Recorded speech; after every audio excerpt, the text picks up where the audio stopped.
Set 10 years after the Salem witch trials, Abigail 1702 tells the gripping story of Abigail Williams.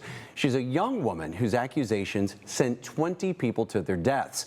Now, living under a new name, she's searching for redemption, but the past isn't quite done with her just yet. Joining us today to chat about the Village Players of Fort Thomas's upcoming production are Stephanie Ridgway Johnson, who plays Abigail Williams, and director Rose Vanden Enden. Welcome to both of you, and thanks for being here. Thank you for having us. So I have to ask, Abigail Williams, such a complex character. I'm sure fun as an actor to play that role, but being so complex, what was it like stepping into her role for this performance? Yeah, it's certainly a fun challenge as an actor. You're taking the information you have from The Crucible, where we first meet Abigail, and then now 10 years have passed. We're meeting her 10 years later. So you're adding these kind of 10 years of lost time that we as the audience don't get to see, and then the events she encounters along the way during this story. Yeah, and interesting, you mentioned The Crucible. I know required reading for a lot of us as kids in school and things.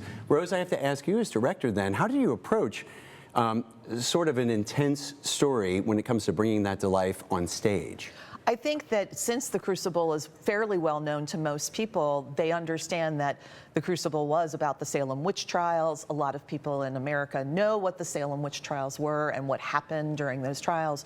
So being able to sort of rely on that source material, because this show is kind of a sequel to The Crucible, but it shows what Abigail has been going through and her search for redemption after what she put 20 people and their families and their whole community through as one of the main accusers in the witchcraft trials. Yeah, well, speaking of community, I mean, what's it like working with the other cast members and sort of bringing this story to life? Yeah, this is definitely one of the most demanding roles I've ever taken on. So it's really important to work with castmates that you can really trust and rely on. And I'm just so grateful that we have a really wonderful team together who are just so encouraging and really fun to work with.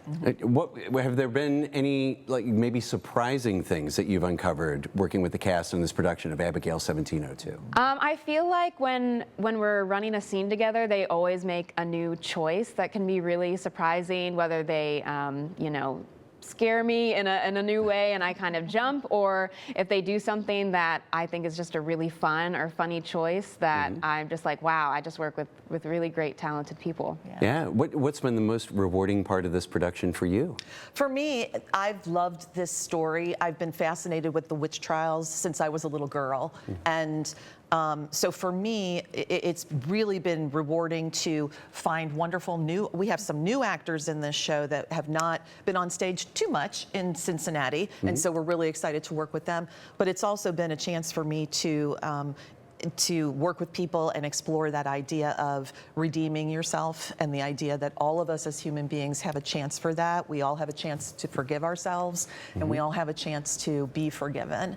And I think that's the theme of this story. Wow, a great theme for sure. And I'm sure people watching would love to get tickets to the production. Remind us of when and where Abigail 1702 is taking place and how we can get tickets. Yeah, so we do open tonight. We have a special reception tonight for anyone who comes to the show, so that's after the show. But we open tonight. We run Friday, Saturday, Sunday this weekend, and then Thursday, Friday, Saturday next weekend. You can get tickets at villageplayers.org.